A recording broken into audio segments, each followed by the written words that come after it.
Estamos con ustedes a Claudio Canales Río. Ok, muchas gracias, Danae.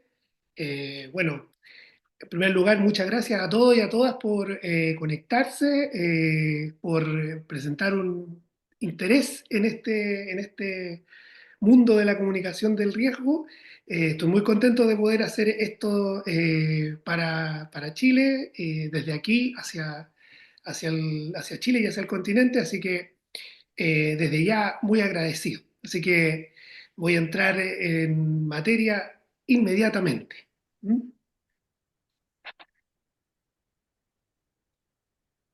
Bueno, ¿de qué vamos a hablar en esta charla? Vamos básicamente a dar una mirada o una pincelada a lo que tiene que ver con la comunicación de riesgo, pero los elementos que son importantes de tener en consideración cuando hablamos sobre este tema. Probablemente se pueden abarcar muchos otros espacios, muchas otras formas, otros elementos, pero nos vamos a detener en estos que ustedes ven ahora en este minuto en pantalla, que es la comunicación, qué se entiende por comunicación de riesgo, este juego de palabras y este elemento que quise deliberadamente poner en un principio, cuál es la diferencia entre riesgo y peligro y por qué si huele a peligro huele a riesgo, cómo es eso. La percepción del riesgo como elemento importante, las decisiones, un elemento trascendental en lo que tiene que ver con comunicación de riesgo, que es la indignación, y la confianza. ¿Mm? Luego vamos a dar un espacio para las preguntas. ¿Mm? Bueno, para partir, quería contarles una pequeña anécdota que creo que resume en gran medida lo que entiendo por comunicación del riesgo y tiene que ver con algo que me pasó hace unos años. Eh, Hace un tiempo fui a visitar a unos amigos a Pichilemu y una amiga tenía a su hijo y mientras su hijo estaba cerca, estaba por ahí, en un minuto me doy cuenta que se sube a una reja y comienza a caminar por ella equilibrándose. En ese minuto su hijo tenía más o menos 5 años, por ahí.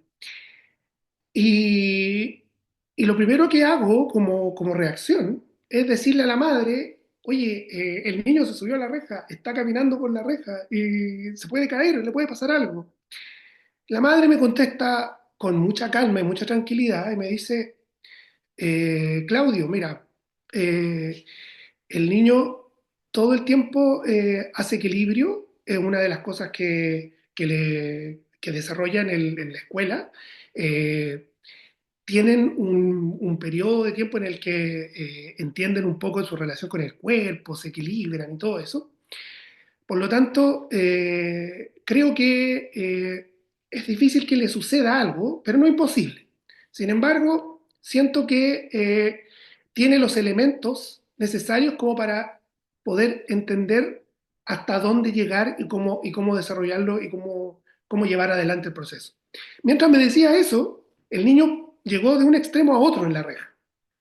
Y ahí me di cuenta que el riesgo y que la percepción del riesgo tiene que ver con eso. Y la comunicación del riesgo tiene que ver con los elementos que yo pongo a disposición para que al momento de tomar determinadas decisiones pueda de alguna manera sobrellevar la situación y no vivir con el miedo de que algo me puede ocurrir, sino más bien incorporar cierto tipo de habilidades o cierto tipo de elementos que me permitan enfrentar una situación de riesgo. Finalmente, la madre entiende que ella no va a poder estar con él toda la vida, no va a poder ver todo lo que realiza, no puede negarle a hacer cosas, pero sí puede entregarle los elementos suficientes para que pueda afrontar con mejores decisiones los riesgos de la vida. Entonces, creo que en esta anécdota entendí mucho sobre comunicación del riesgo. Esta pregunta se las quiero hacer y me gustaría que ustedes la piensen durante el desarrollo de la charla. Si quieren la pueden contestar o se la contestan ustedes mismos. Llévensela con ustedes, mastíquenla. ¿Usted piensa que vive en un país riesgoso o en un país peligroso? ¿O que solo vive en un país? Se los dejo ahí, como se dice hoy día. Ahí te la dejo. ¿Mm? En el devenir de la charla me gustaría que lo vayan reflexionando. Bueno, esencialmente y de manera muy rápida, ¿qué es la comunicación? Podemos entender a la comunicación como una muestra de intenciones, ¿no? Transmitida a partir de mensajes elaborados bajo ciertas reglas comunes, es decir, que tienen un nivel de entendimiento entre quien las recibe y quien las emite, expresadas verbal o no verbalmente, y la idea que tienen es generar un efecto sobre la conducta. Se comunica para eso. ¿Mm? La comunicación tiene una intención. Y cuando nos vamos un poco hacia la etimología de la palabra, podríamos entender la comunicación como poner en común algo. ¿Mm?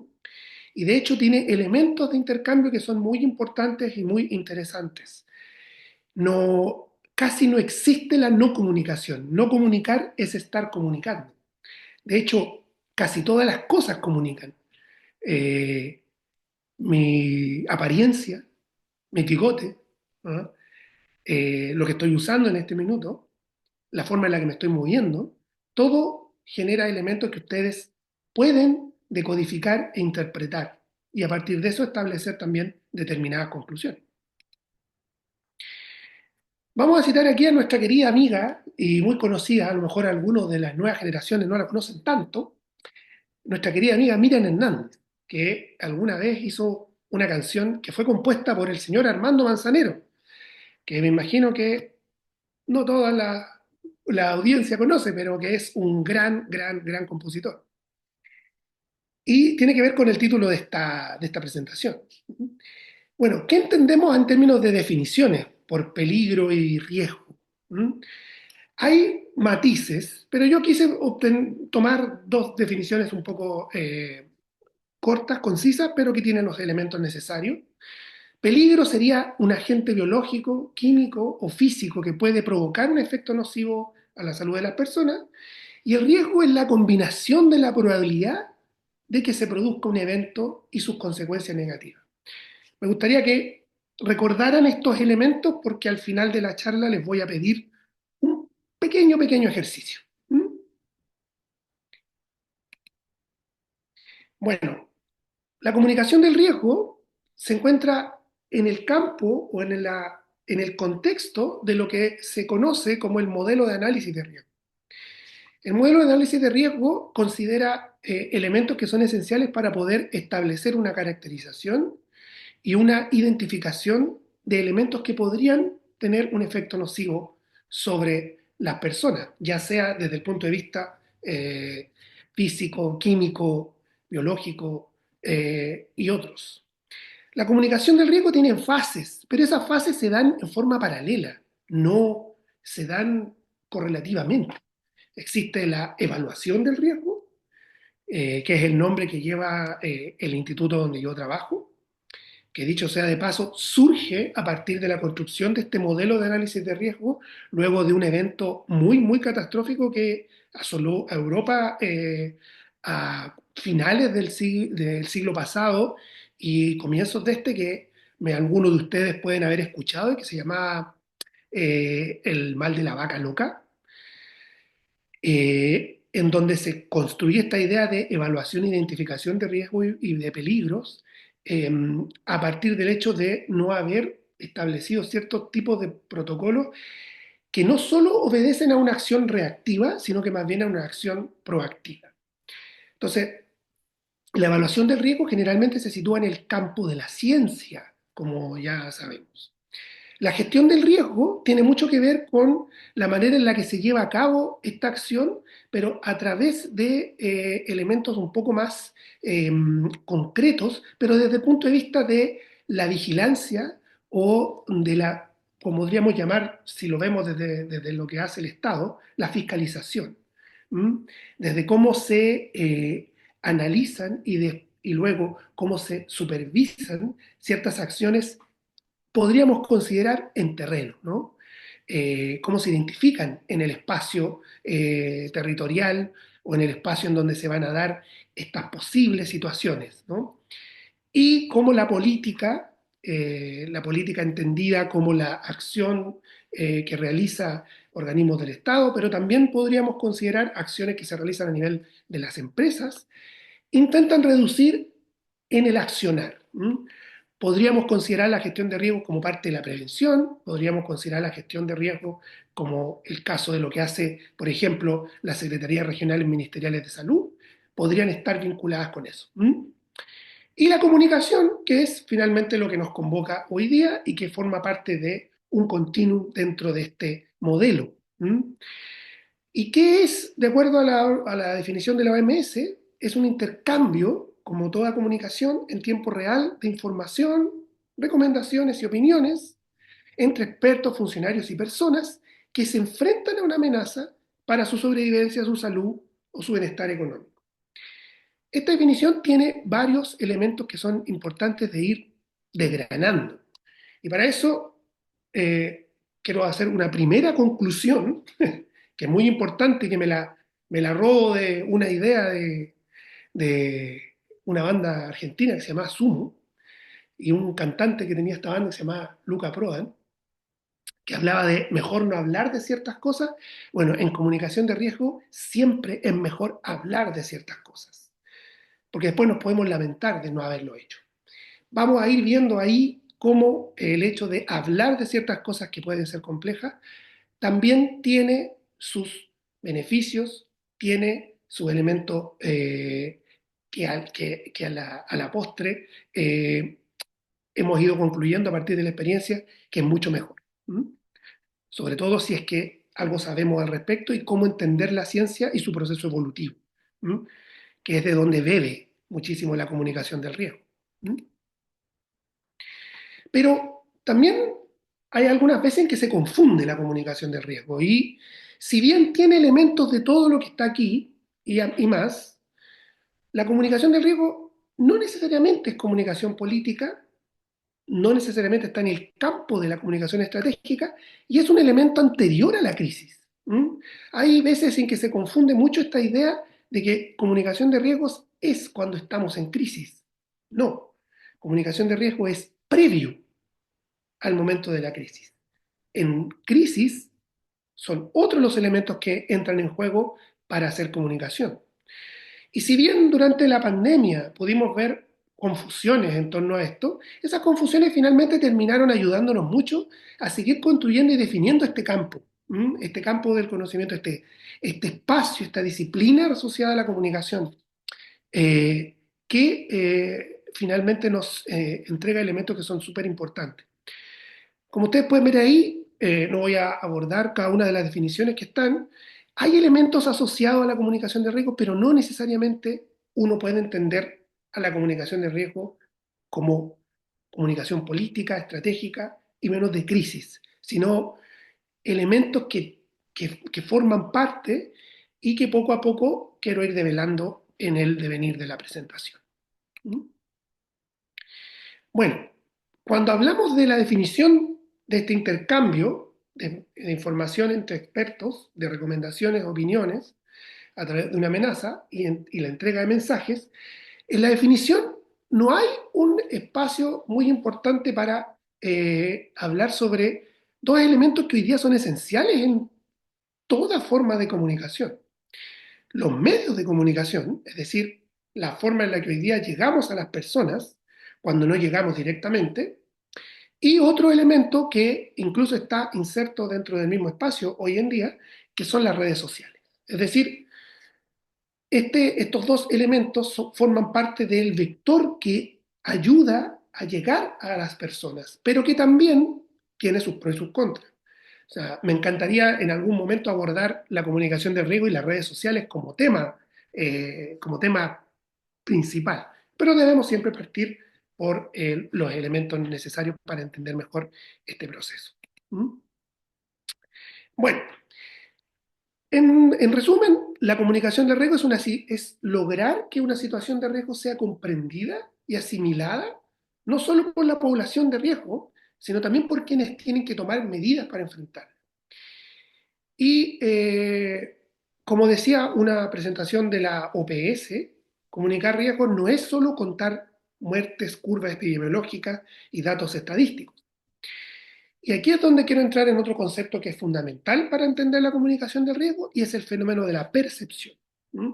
Pero no solo de la percepción a quien va dirigido el mensaje, sino también de quien lo comunica y de quien lo gestiona. ¿Mm? Recuerden ustedes que al tener más información tiendo a tener una percepción del riesgo distinta que quien tiene menos información en un minuto dado. Y con información me refiero a varios otros elementos asociados e incluso habilidades. ¿Mm? Bueno, la percepción de riesgo, como definición, es un conjunto de creencias, actitudes, juicios, sentimientos, valores y disposiciones sociales que las personas adoptan frente a potenciales fuentes de peligro y de las consecuencias que conllevan. ¿Mm? Como ustedes pueden ver, hay elementos subjetivos. Hay un montón de elementos que tienen más que ver con apreciaciones, podríamos decir, más abstractas. En general, hoy día está muy en boga esta idea de la data, ¿no? Ah, de que yo decido por data. Mm.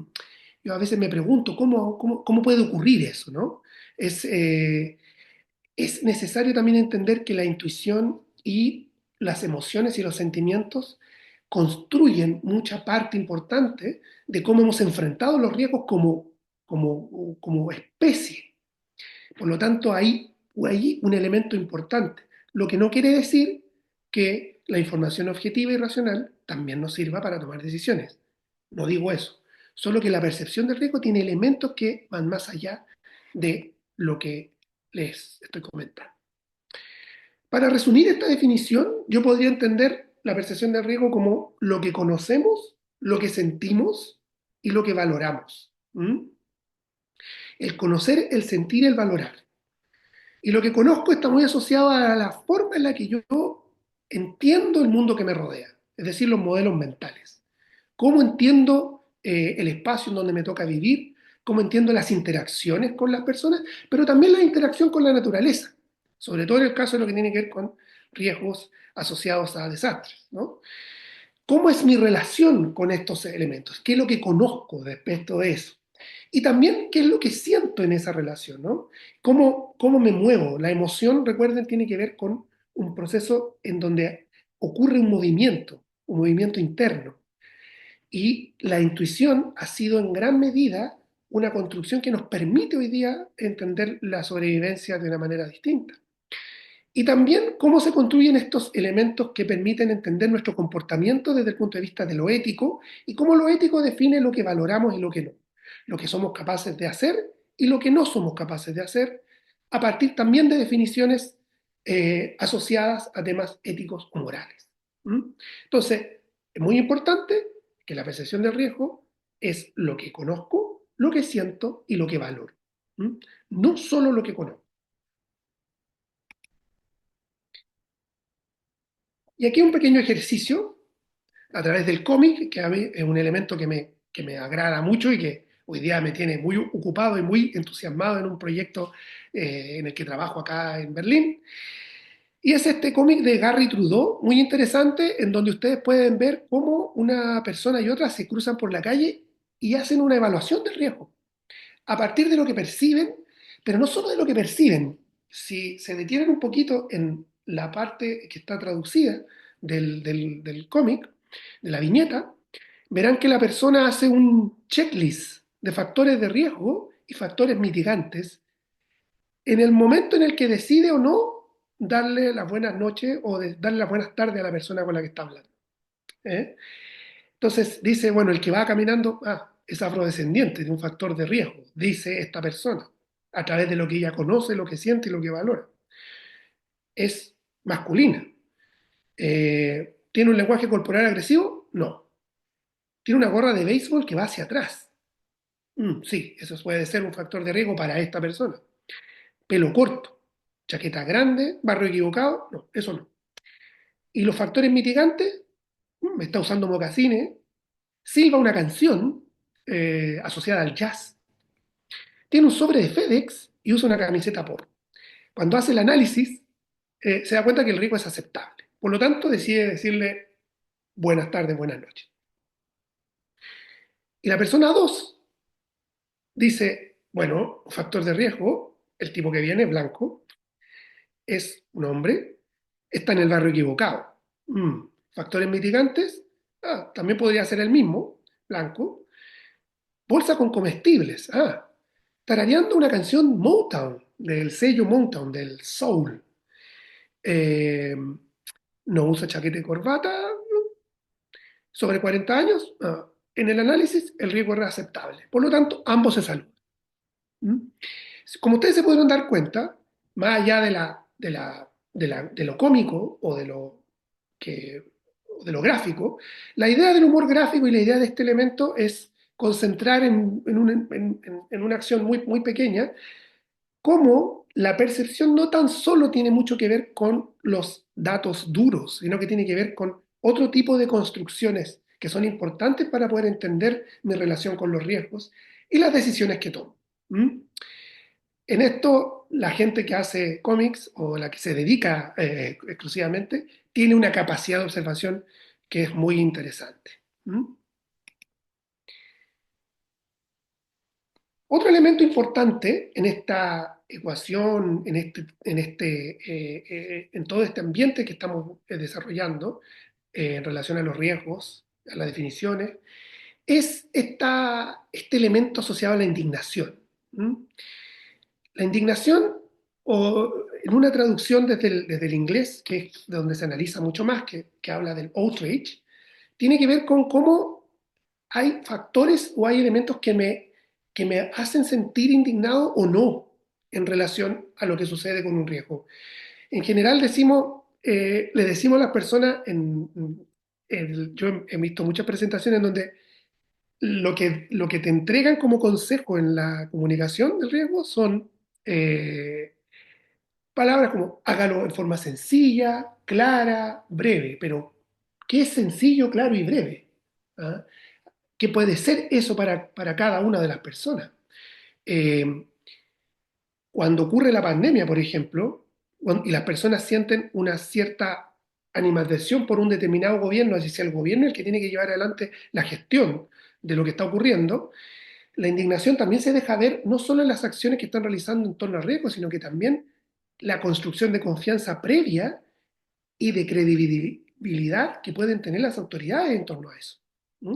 Entonces, las personas en general no toman decisiones o evalúan riesgos usando solo parámetros objetivos. La confianza, el control, la voluntariedad, el temor, la familiaridad son tan importantes como elementos más objetivos cuando hablamos de riesgo. ¿Mm? Y aquí Peter Sandman, que es un estudioso de este tema y un consultor que ha desarrollado una carrera en torno a lo que tiene que ver con esto, psicólogo, eh, genera este pequeño gráfico que es muy interesante porque nos entrega mensajes que son muy, muy importantes para construir estrategias de comunicación. Si vemos en el gráfico, cuando el peligro es alto y la indignación es baja, la comunicación va a tener que estar asociada a cuidado, ¿no? Porque no estamos percibiendo el peligro, ¿no? No estamos entendiendo lo que está sucediendo.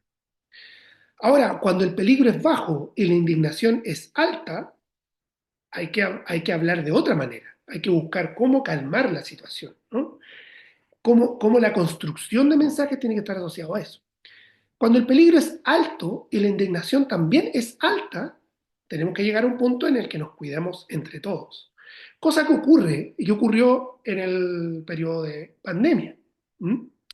En donde los mensajes estaban asociados a eso, ¿no?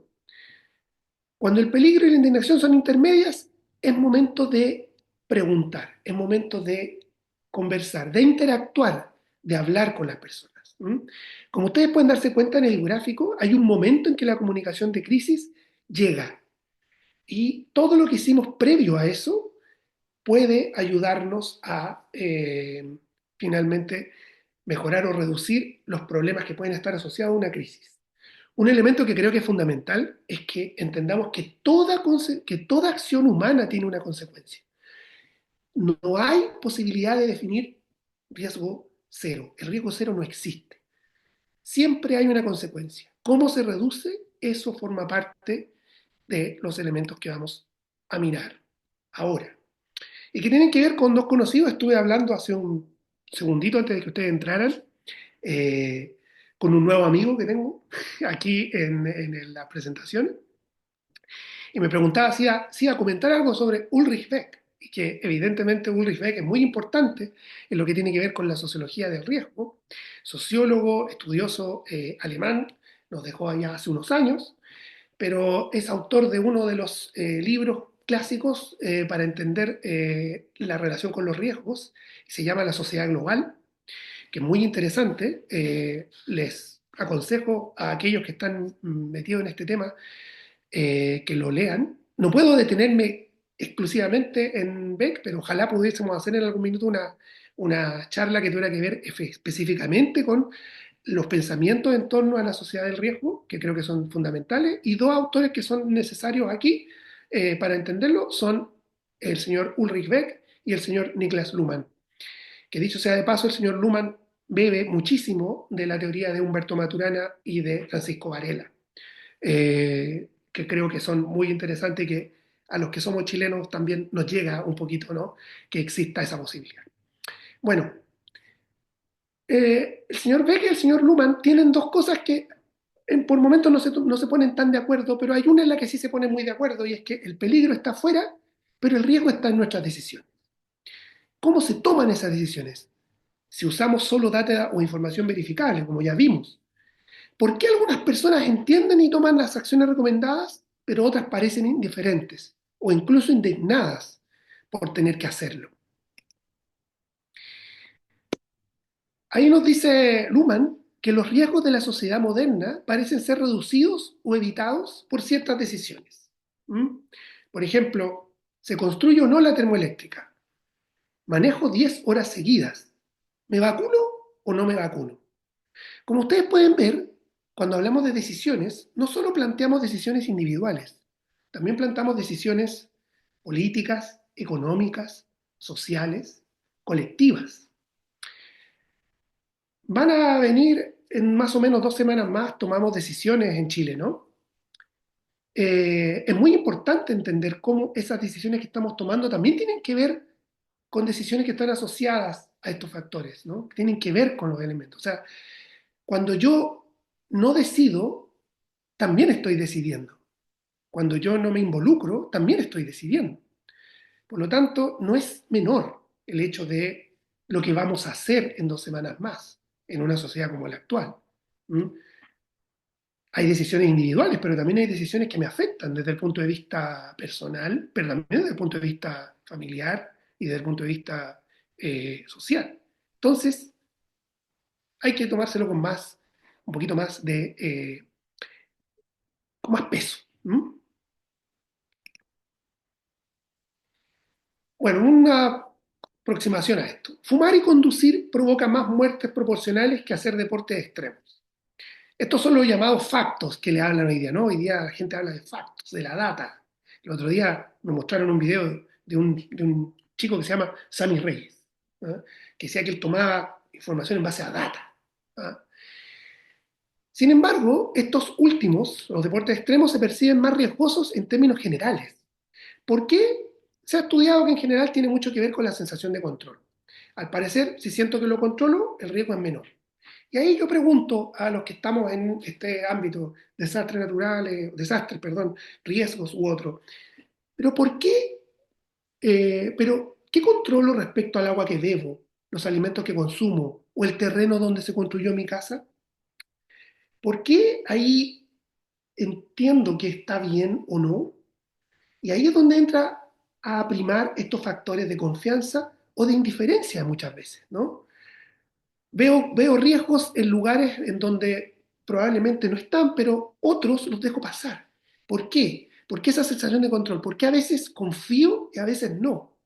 Yo miraba en las noticias, había una desconfianza enorme en la justicia por distintos factores, Pero cuando la justicia decide absolver a ciertas personas, esas mismas personas ahora creen en la justicia. ¿Eh? Es gracioso como estos elementos se van dando y no tienen solo que ver con acciones racionales, sino que también tienen que ver con acciones que tienen otro cariz, ¿no? La contradicción marca muchas veces nuestras decisiones y comportamientos. ¿Mm? Eh, Hay una famosa canción de una banda argentina que se llama Banda Los Chinos. Y se llama Banda Los Chinos con B larga, porque ellos vieron en una pared escrito Banda Los Chinos. Y les pareció interesante el juego de palabras. ¿Quién no le ha pasado esto? ¿A quién no le ha pasado esto alguna vez? No te quiero ver en mi fiesta, pero me encantaría que aparezcas. ¿Por qué nos pasa esto? ¿No? ¿Por qué a veces vivimos esta contradicción y que la consideramos también parte de nuestra naturaleza? ¿Mm? La ética, la moral, la emoción, el afecto, el conocimiento, el interés, el juicio, el prejuicio, las experiencias y los valores construyen en gran medida nuestra percepción. Conocer, sentir, valorar, como hemos dicho. Entonces, si conociera, sintiera y valorara, ¿sería capaz de decidir comprar un departamento en una duna?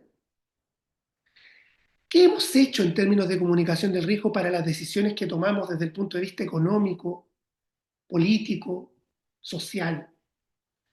¿Cómo hemos incorporado los elementos que nos permiten sentir, conocer y valorar para construir estrategias que luego permitan una toma de decisiones distinta? No se trata de decir a la gente lo que tiene que hacer. No es eso la comunicación del riesgo, sino de cómo entender el proceso que involucra tomar decisiones y cómo esas consecuencias están ahí. ¿Mm? El peligro está afuera, el riesgo está en nuestras decisiones. Y a partir de eso, desarrollar estrategias de acción. ¿Mm? Aquí tengo unos ejemplos que son importantes desde el punto de vista de lo que conozco, de lo que siento y lo que valoro. ¿Mm? La publicidad nos dice que hoy día podemos comprar champú sin parabenos. ¿Pero qué son los parabenos para los que no somos expertos en la materia? ¿Por qué ahora el marketing me dice, wow, es mejor? O sea que todo el tiempo estuve usando algo que me hacía mal. Y resulta que ahora es un elemento que el marketing destaca. Y no hay ninguna autoridad ni nadie que diga, bueno, pero ¿y la gente antes sabía que esto era así? ¿Por qué ahora lo sabemos? Porque podríamos decir, bueno, la ciencia nos ha permitido conocer hoy día. Pero de ahí a que digamos, bueno, hoy día yo sé que es mejor, no es algo que sepamos también. Por eso que la comunicación de riesgo tiene un desafío ahí. Entender mejor estos elementos para tomar ciertas decisiones. Té con flavonoides. Me parece que suena algo que está bien, porque si se lo están agregando al té es porque es bueno. Pero esa es una apreciación que yo estoy haciendo sin conocer. Contiene sulfitos. Sulfitos suena como algo no tan malo, ¿no es cierto? Sin embargo, lo que sé de eso, probablemente me lo están advirtiendo, pero ¿qué conozco para poder tomar una decisión a pesar de que me lo están diciendo? Ahí hay otro elemento que es importante en la comunicación del riesgo. No es llegar a entregar información, no es entregar el ladrillo de información, el flyer, y ya lo cumplí. Eso es una parte, pero finalmente cuando hacemos esto es cuando las personas construyen una decisión porque han incorporado estos elementos en forma permanente y diaria. Lo mismo con libre de BPA. Algunos sabemos lo que es el BPA, obviamente, pero no podemos entender que todos lo saben. Pero si yo leo que está libre de, digo, bueno, si esto está libre, ¿qué no lo está? Son preguntas que pueden ser interesantes para la construcción de estrategias en esta materia. Las decisiones que tomamos, ya sean individuales, políticas o colectivamente, no es solo data dura.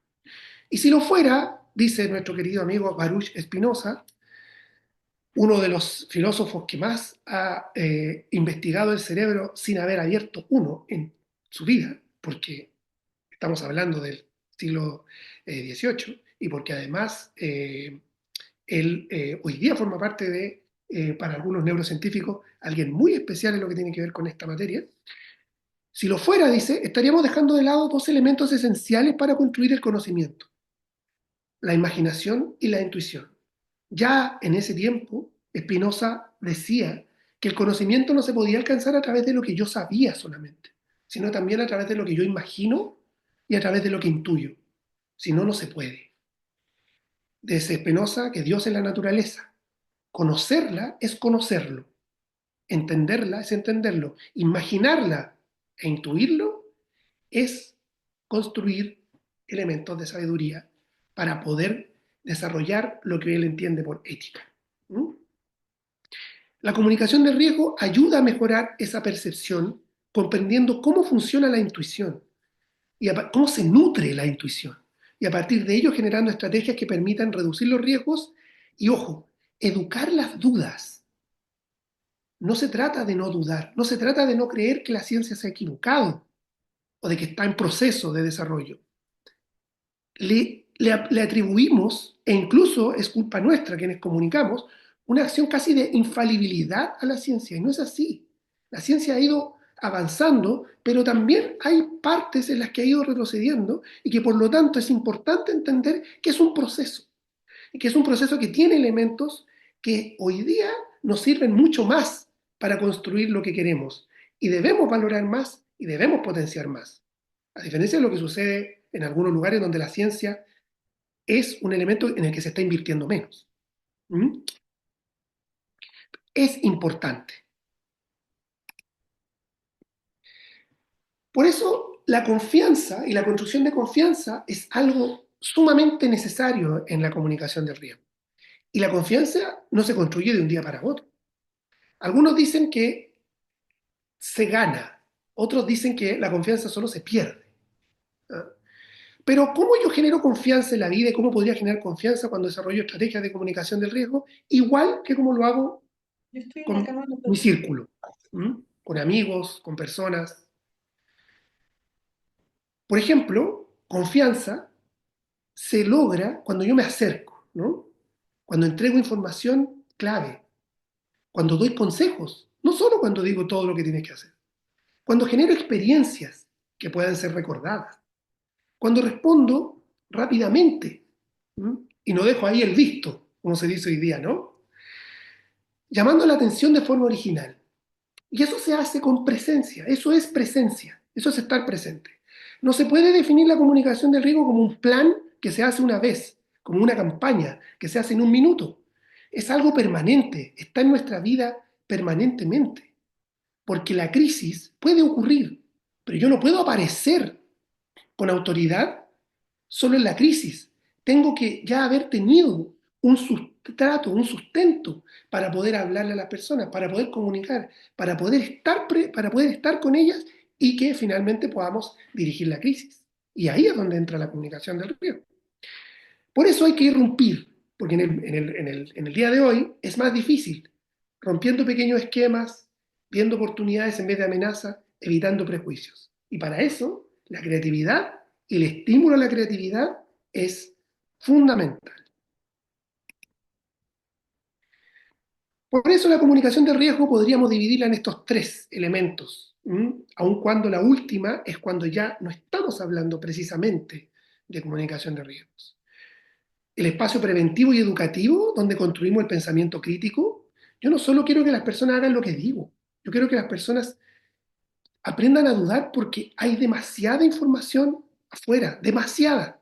Por lo tanto, ¿qué es lo que yo puedo tomar para poder hacer o para poder tener mejores decisiones? E incluso, ¿qué es lo que tomo sin darme cuenta? Una comunicación para el consenso, es decir, involucrarme con las personas, interactuar con ellas, y a partir de eso, una comunicación de crisis en donde entendamos nuestras responsabilidades, ¿m?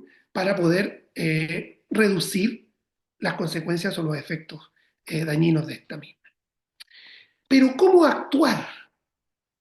A los más adultos, adultas de esta charla, probablemente sabrán quién es el personaje que está ahí.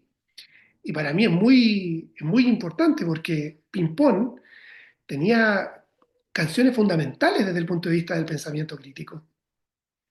Y él hablaba, y él tenía una canción muy linda que se llamaba Método. Y si ustedes la quieren volver a escuchar y se la quieren poner a sus hijos, a sus hijas o a los niños, es interesante porque él habla de cómo se debería actuar para entender mejor un problema. Y aquí yo les puedo decir que los elementos más importantes son cómo profundizar el pensamiento crítico, educar las dudas, ¿m? Enseñar y aprender a leer el riesgo, y de eso es algo que podemos dedicar otra charla, que es la alfabetización del riesgo, y surfear este algoritmo, ¿no? Que hoy día está tan presente en nuestra vida. ¿Mm? Que hoy día uno habla de zapatos y luego mira su teléfono y te aparecen zapatos. Y luego hablamos de libertad, ¿no? Después uno escucha que la gente habla de libertad, que la libertad avanza por acá, que los libertarios por aquí, y todo esto. Y yo digo, bueno, ¿cómo se construyen estos conceptos de libertad? ¿Quién tiene distintas visiones respecto a lo que es o no? ¿Mm? Por eso es súper importante considerar estos elementos para construir nuestra forma de percibir. Utilizar la memoria y las emociones es algo fundamental en las estrategias de comunicación porque lo que no emociona probablemente no se recuerda. Y ahora, ya finalizando esta parte, quiero preguntarles a todas y a todos, que fue al principio, ¿no? Que hablamos sobre esto. Dijimos que el peligro está afuera, pero el riesgo está en nuestras decisiones. Ahí están las definiciones de peligro y riesgo.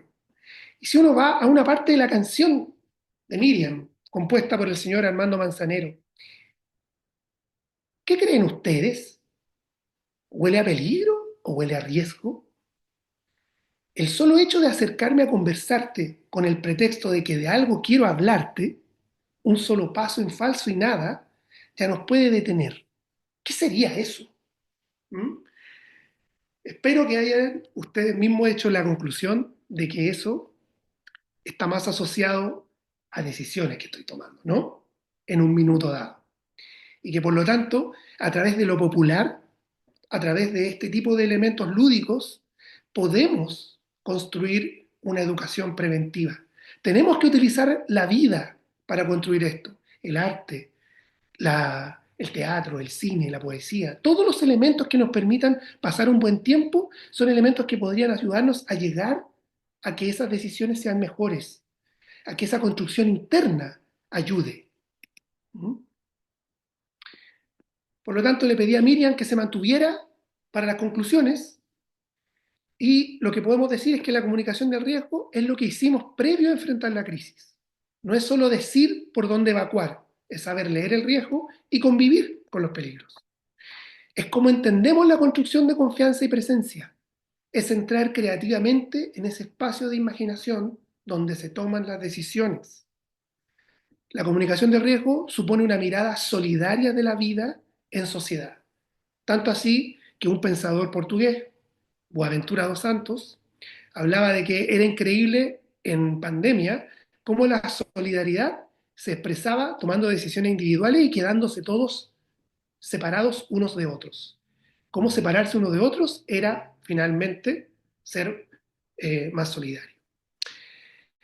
Y bueno, con esto les doy las gracias a todos y a todas por este momento y bueno, abrimos el espacio de las preguntas. Así que muchísimas, muchísimas gracias a todos y a todas los que han estado presentes. Muchas gracias, profesor, por su presentación.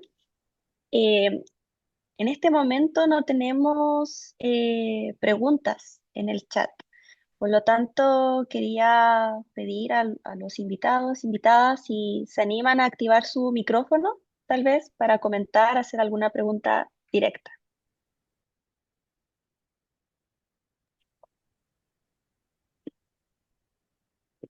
¿Qué tal? Buenos días.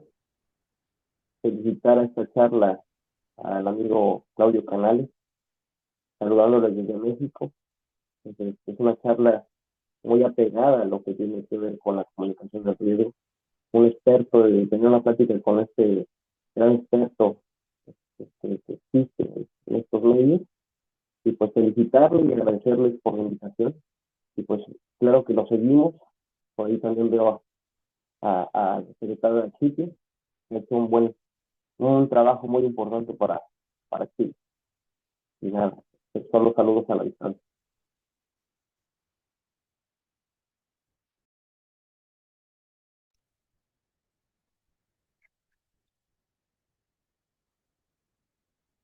Muy, muy bien, muchas gracias. Empezaron ya a aparecer algunas preguntas. Tenemos de Diego Varela que pregunta, comunicación del riesgo tiene que ver con la información que pongo a disposición de las personas. ¿Cuánta información quieren las personas? ¿De dónde la sacan? Primero. Y en segundo lugar, ¿a quién están escuchando hoy en día las personas para evaluar riesgos en los alimentos?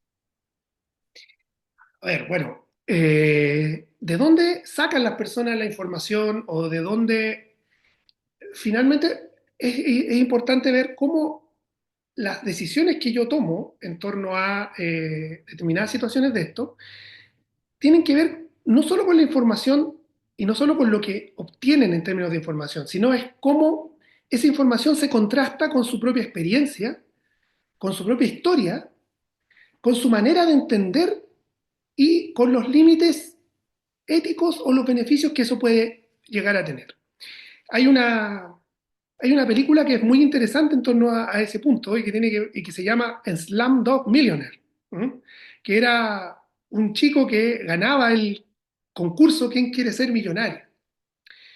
El chico no ganaba el concurso porque sabía todo. El chico ganaba el concurso porque casi todo estaba asociado a su propia experiencia.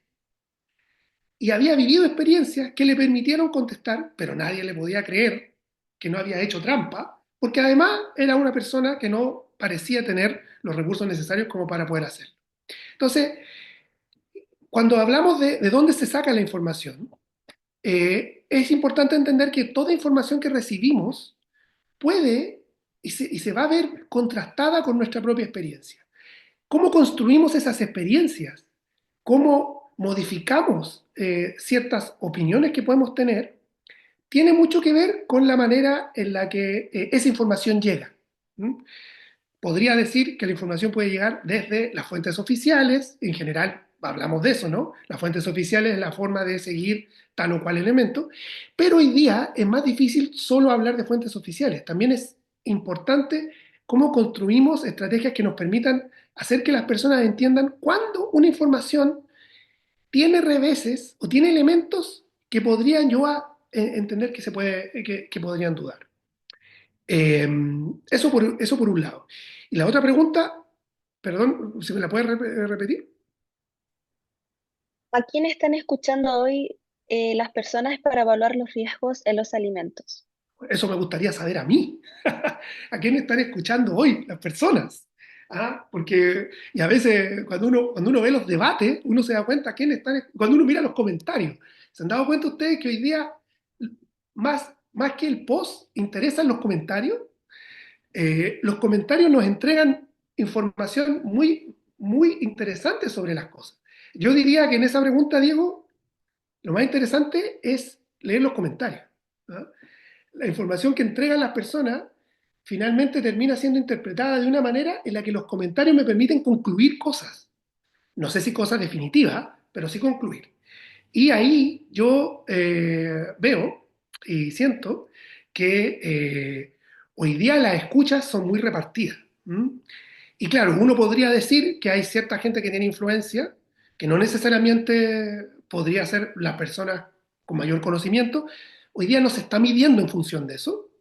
Y ahí es donde las instituciones o las personas que están más a cargo de esto tienen que ser un poco más ágiles, audaces. ¿M? Hay que renovar esa audacia. ¿M? Y a veces es más complicado porque tenemos que, tenemos que cambiar nuestra forma de entender la manera en la que hacemos comunicación del riesgo para poder llegar a una audiencia que hoy día eh, tiene otro tipo de expectativas cuando hacemos esto. Quebrar la expectativa es mucho más interesante. Probablemente por poner un ejemplo, la música puede ayudar mucho más de lo que uno cree para poder entrar en ese espacio de motivo que permite tomar otras decisiones. ¿Mm?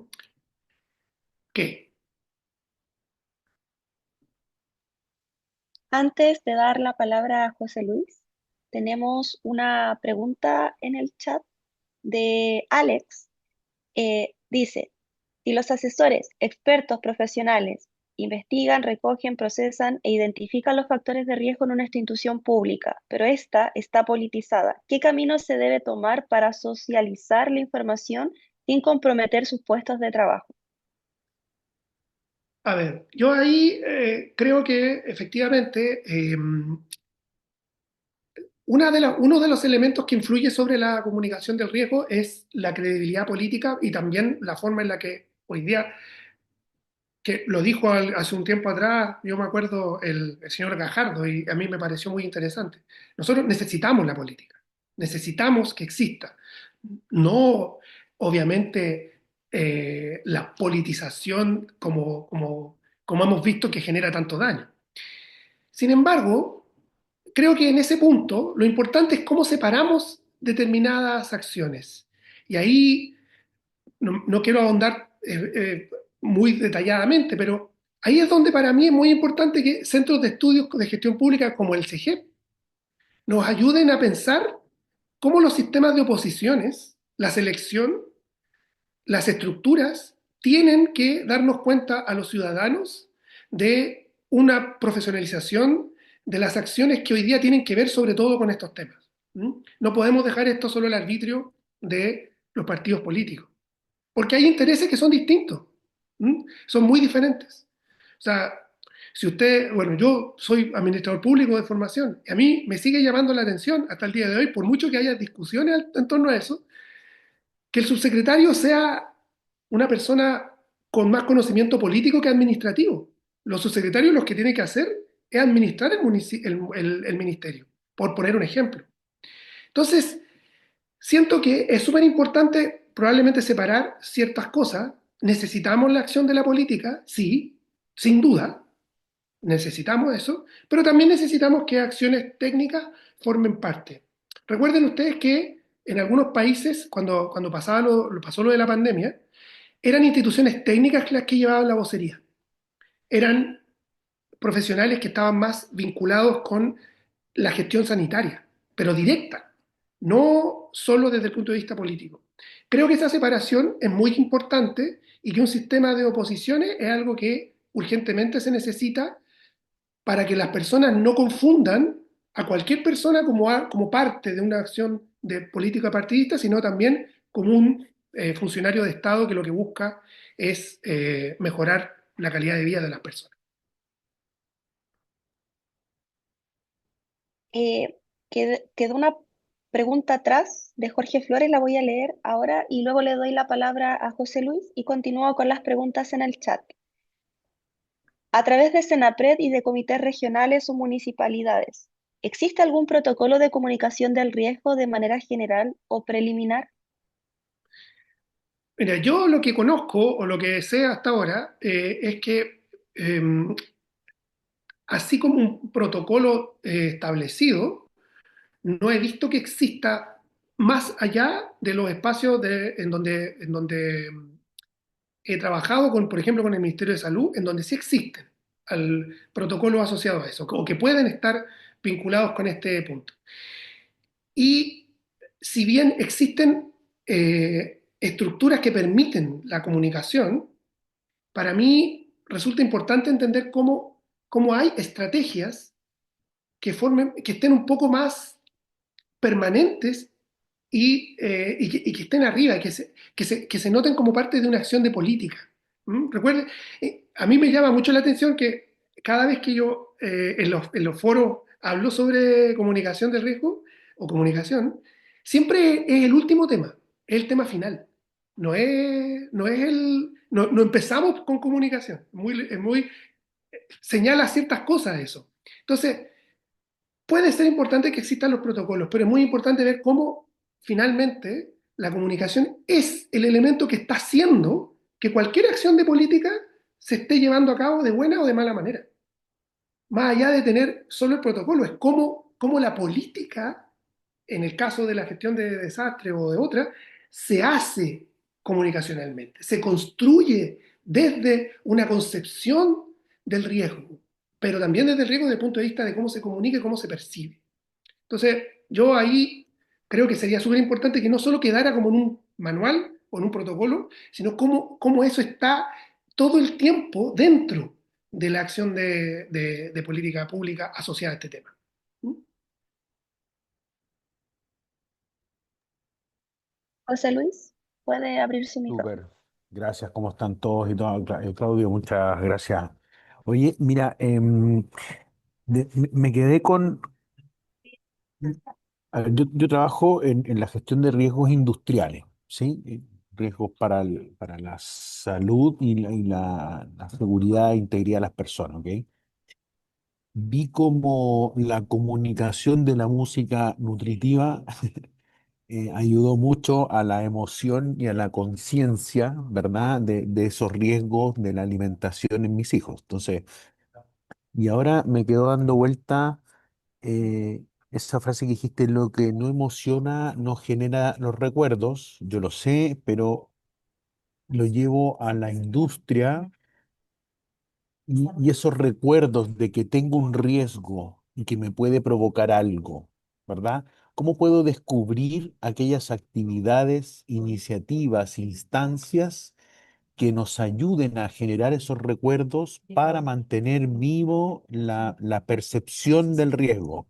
Y ese huele a riesgo finalmente se mantenga ahí en el olfato en forma permanente. ¿Qué podríamos ver desde ese lado? Gracias. Bueno, qué bonito saber que la música nutritiva tiene un impacto y puede ayudar. Siempre yo lo veo, es una contribución, evidentemente. Buscamos que ayude a las acciones de política en esa área. Qué bonito saberlo. Gracias, José Luis. En torno a esto, para mí es muy importante cómo los procesos de comunicación interna en las empresas eh, incorporan el riesgo como parte de la comunicación, ¿ah? No como una acción paralela, sino como el plan de comunicación interna, el plan de bienestar interno, el plan que está asociado a la mejora de las condiciones o a cómo yo observo a mis colaboradores, colaboradoras. Eso está imbuido de este enfoque, está imbuido de estos elementos. Como por ejemplo, en el momento de la convivencia, en el momento del esparcimiento, en el 18 de septiembre, o en los elementos que le estoy comunicando a las personas, lo estoy haciendo en función de cuidarla, pero de cuidarla desde el punto de vista de cómo sus propios recuerdos le pueden ayudar a mantener viva esta necesidad de hacer algo distinto, de entender que está en un espacio que no solo, no solo en el que trabaja, sino que en el que además hay una preocupación genuina. Y resulta muchas veces que cuando tú lo haces de manera creativa, tú buscas que las personas, no sé, por ejemplo, te doy un ejemplo, o sea, a mí lo que se me ocurriría hacer, y ahí te lo dejo ahí, en una de esas puede ocurrir, es como yo construyo un karaoke del riesgo, ¿ya? Como en la fiesta yo le cambio la letra a unas canciones para hablar sobre esta situación. Alguien podría pensar, oye, pero eso es como tirarlo a la chacota, hacerlo. No es tanto, porque es en ese momento en el que lo estoy pasando bien, es cuando mi cerebro tiene otra apreciación de lo que está ocurriendo. Recuerden ustedes que la mayoría de las decisiones que tomamos se toman en el subconsciente. La forma en la que decidimos no necesariamente está vinculada con lo que yo estoy haciendo en este momento o en este minuto, sino que son elementos que entran en mi memoria, entran en mi recuerdo, y a partir de eso los veo más vívidamente cuando tengo que tomar decisiones. Obviamente que eso nos obliga a ser más creativos, pero ese puede ser un elemento. ¿Cómo yo incorporo en la comunicación de la institución elementos que tengan que ver con esto y no lo miro solo como una acción que va en un carril separado? Yo me he dado cuenta que cuando eso ocurre, surgen nuevas cosas. De hecho, lo estoy viviendo precisamente ahora, porque en el instituto, una de las estrategias que estamos desarrollando para el trabajo que estoy realizando ahora, que tiene que ver con cómics de la ciencia, es cómo se identifican las personas con el cómic. Pero lo que siempre partíamos haciendo era cómo lo difundíamos hacia afuera. Pero después nos dimos cuenta que los principales vectores de la difusión de lo que hacemos son las personas con las que trabajamos. Y si las personas con las que trabajamos hablan de riesgo, pero hablan de riesgo desde el punto de vista de cómo se toman decisiones para reducirlo, probablemente estamos desarrollando una estrategia mucho más efectiva que una campaña en donde los demás son sujetos pasivos. Entonces, esa podría ser mi respuesta a partir de eso.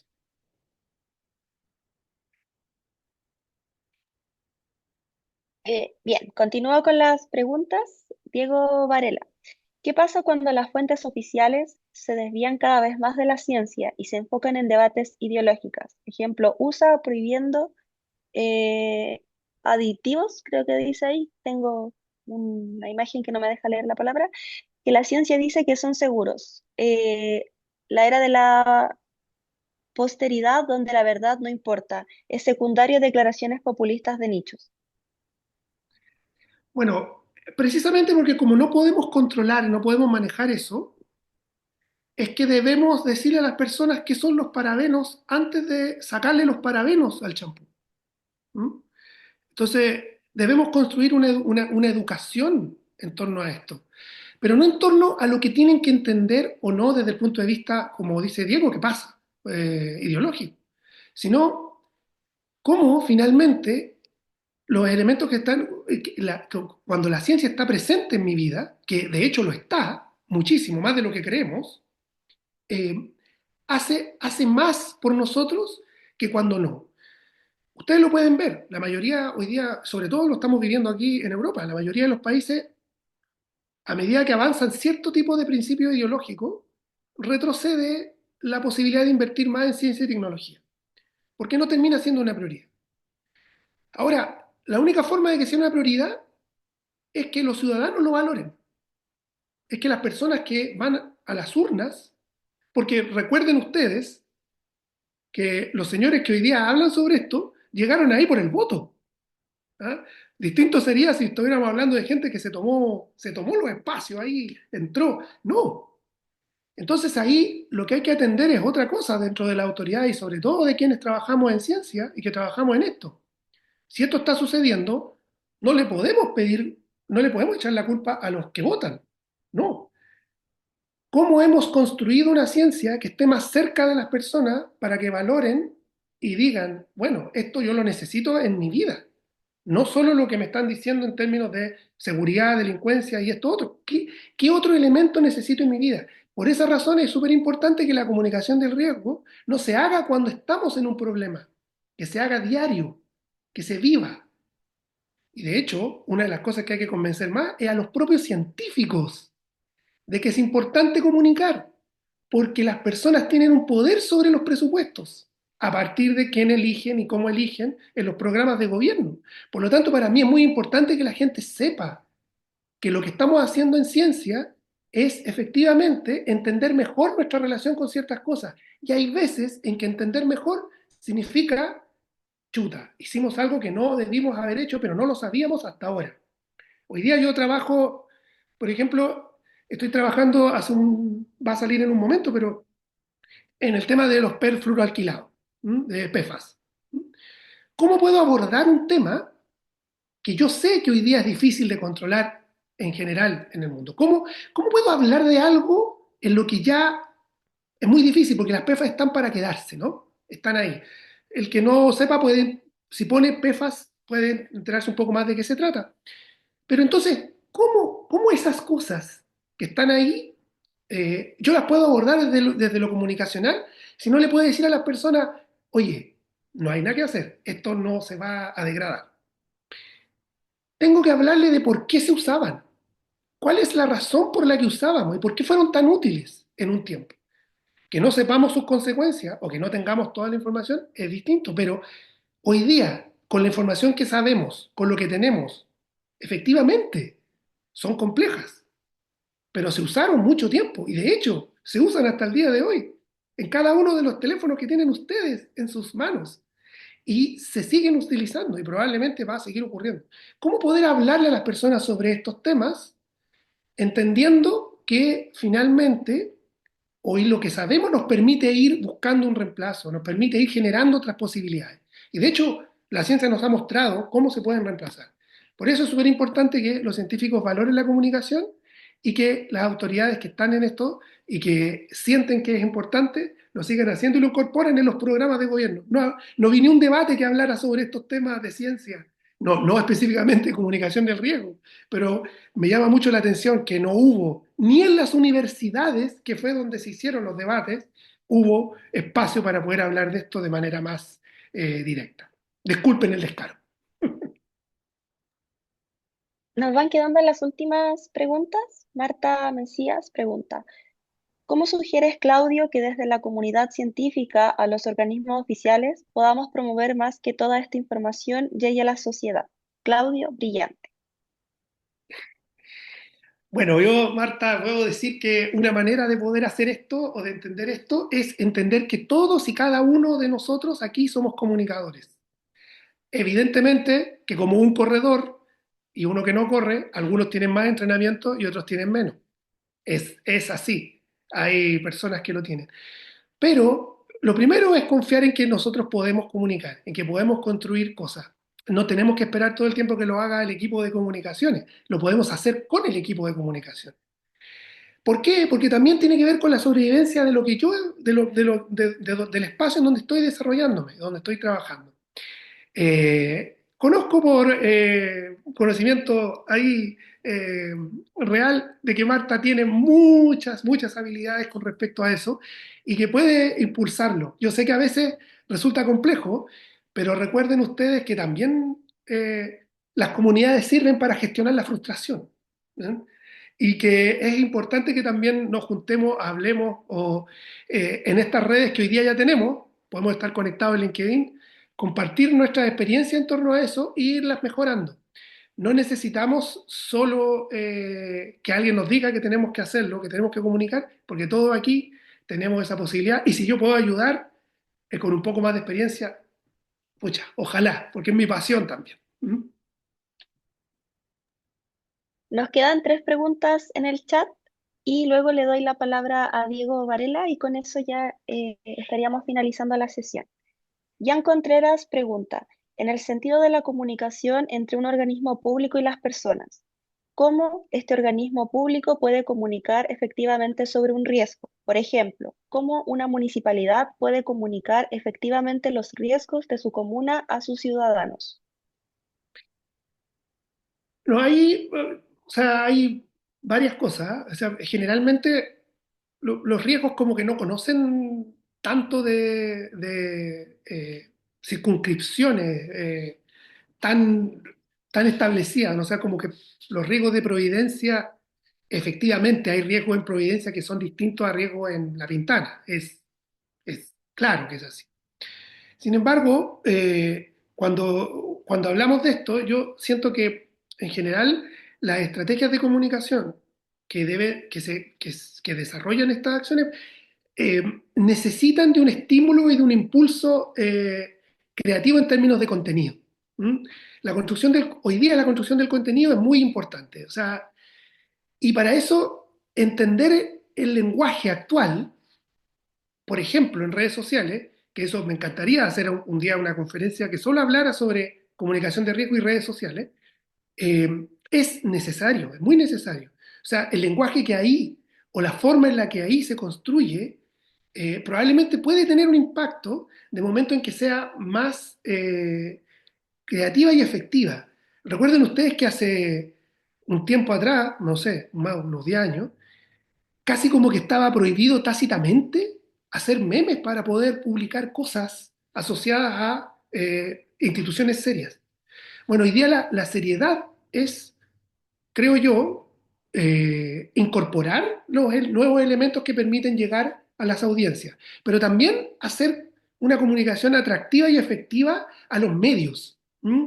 Los medios de comunicación probablemente no tienen hoy día un rol, obviamente tienen un rol, una función social, pero ¿cómo hago que un medio se atraiga a esto? ¿Mm? Yo, como experiencia personal, por ejemplo, los frutantes buscan entrar en el espacio del entretenimiento para hablar sobre riesgos. ¿Mm? Y entrar en el espacio del entretenimiento o de la cultura podría también ser una manera en la que otras instituciones pueden hablar con sus vecinos o con sus comunidades sobre determinados tipos de riesgos. Y ahí es súper importante darle también cabida a personas creativas, a comunidades creativas que pueden ayudar en esa línea. Creo yo que por ahí puede ir también la solución. Raúl Galás, ¿cómo fortalecer la comunicación del riesgo de desastres en las iniciativas de participación ciudadana? Bueno, yo siento que hay varias formas de fortalecer la comunicación de riesgo de desastre y siento que una manera tiene que ver con entender por qué razón o cómo se construyen finalmente o cómo se reducen en un momento estos riesgos y cómo han sido los procesos que permiten tomar decisiones que hacen que finalmente estemos frente a una cultura de prevención. ¿Mm? Y en eso siento que es súper importante hacer una construcción permanente de esa comunicación. ¿Cómo yo puedo estar permanentemente con las personas? Acercarme todo el tiempo, ya sea a través de las redes sociales o a través de impulsar la interacción. ¿Cómo impulso la interacción? Por ejemplo, una de las cosas que yo veo fundamentales en torno a esto es cómo finalmente cada evento, cada actividad en donde vamos a reunir a personas, tiene también un espacio para poder hablar sobre aquellos elementos que permiten a las personas tomar mejores decisiones. Con esto quiero decir que es posible hablar de riesgos sin hablar de riesgos. ¿Mm? ¿Cómo esos elementos nos ayudan? ¿Ah? ¿Cómo yo puedo aprovechar el minuto en el que se hace un evento determinado? Que ahí lo puedo conectar con lo que dijo la pregunta de Ian. ¿Ah? Los municipios hacen eventos todo el tiempo. ¿Mm? ¿Cómo podemos entonces utilizar ese espacio de reunión para también incorporar estos otros elementos? Y ahí es donde tenemos que pensar en una estrategia que vaya más allá de una campaña, sino que cómo permanentemente estos elementos pueden estar dentro de esos espacios. Yo los puedo poner. A mí me encantaría que elementos para poder tomar mejores decisiones basadas en riesgo, por ley tengan que estar en los videojuegos, por ejemplo. No es que a mí me gusten los videojuegos o yo juegue videojuegos, pero me encantaría que dentro de los videojuegos existiera una determinación, una disposición que me permita hablar sobre elementos, porque ahí es donde están determinadas personas que probablemente tienen que tomar o van a tomar decisiones en algún minuto en estos espacios. Por ahí podría ir la respuesta. Diego, puedes abrir micrófono. Ahí se escucha. Gracias. Bueno, Claudio, yo me inscribo desde ya en el seminario de comunicación en redes sociales. Así que atento a la Ojalá que se fecha. dé. ¿Ah? No, yo creo que sería un éxito. Te quería preguntar, porque a veces con los ejemplos uno entiende bien.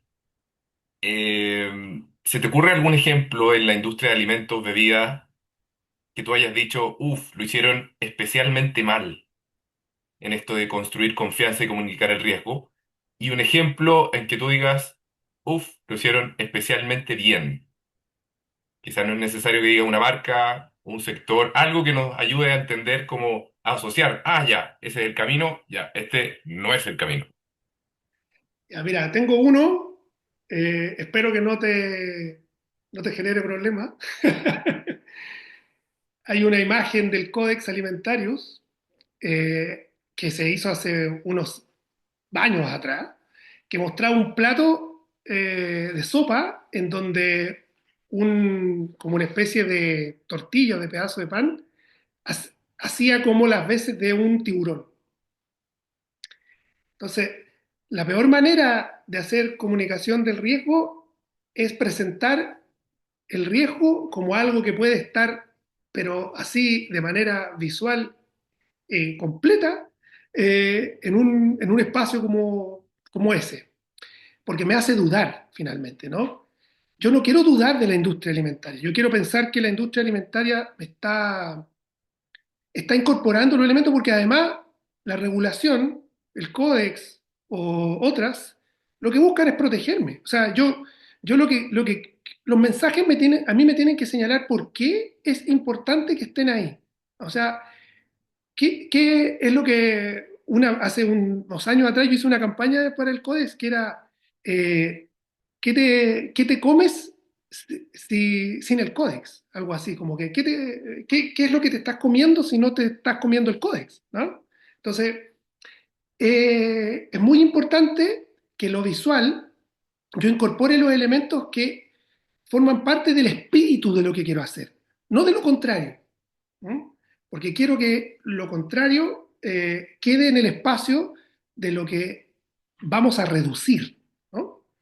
Esa es una cosa. Y una buena campaña que yo he visto, o una campaña interesante, de la que se me viene a la mente ahora, hay una campaña de prevención del tabaco del Ministerio de Salud, que después de haber aprendido de una muy mala, que se llamaba Déjalo ya, hicieron una en donde la campaña está hecha en japonés. ¿Pueden creer ustedes una campaña en Chile con una serie animada, pero la campaña está hecha en japonés? Fue un éxito, un éxito. ¿Por qué? Porque leyó los elementos del sentido de lo que conocen, lo que sienten y lo que valoran las audiencias a las que querían llegar. Tenía subtítulos en castellano y la campaña era para Chile, pero estaba hecha y se llama, véanla, se llama Humos Letales. Eso es entender, pero de forma certera, cómo lo que conozco, lo que siento y lo que valoro puede ser tomado para construir una estrategia que pueda ser más efectiva. Y lo interesante de eso es que hizo hablar a la prensa. La prensa le llamó la atención y se detuvo en los datos asociados al tema del tabaco. Por lo tanto, difundió los datos sin necesidad de pagar espacios de prensa. Y además, los comentarios de las personas estaban muy asociados a lo bien hecha que estaba. Y eso le da un plus gigantesco a una campaña, porque la gente está hablando bien del asunto.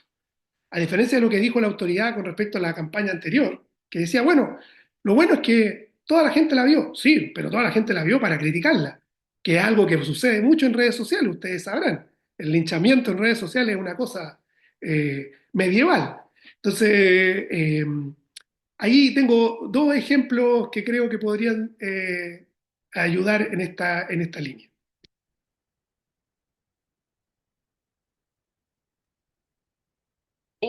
Bien, profesor, ya no hay más preguntas. Estamos en la hora de finalizar. Agradecer la participación de cada uno de ustedes.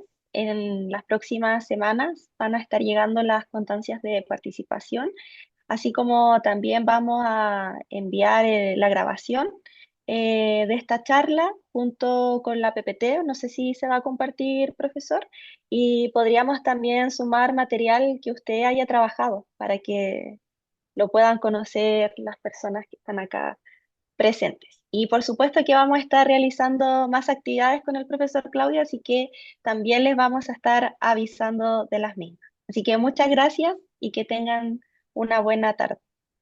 Y bueno, yo solo decir muchas gracias a todos y a todas por estar presentes. Es para mí un placer que se puedan hacer estas cosas y tener este contacto con Chile y poder contar un poco qué es lo que estamos trabajando aquí también. Se vienen cositas que pueden ser interesantes para Chile, así que atentos, si no estamos conectados en LinkedIn, por favor, conectémonos, Claudio Canales en LinkedIn para ir compartiendo y también compártanme sus apreciaciones, sus dolores, sus esperanzas. Esto se construye desde todo, así que por favor lo invito a hacer comunidad.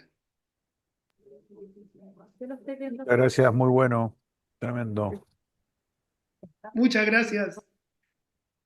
Adiós, Claudio. Chao, chao. Saludos. Gracias, José. Que estés bien. Muchas gracias por estar.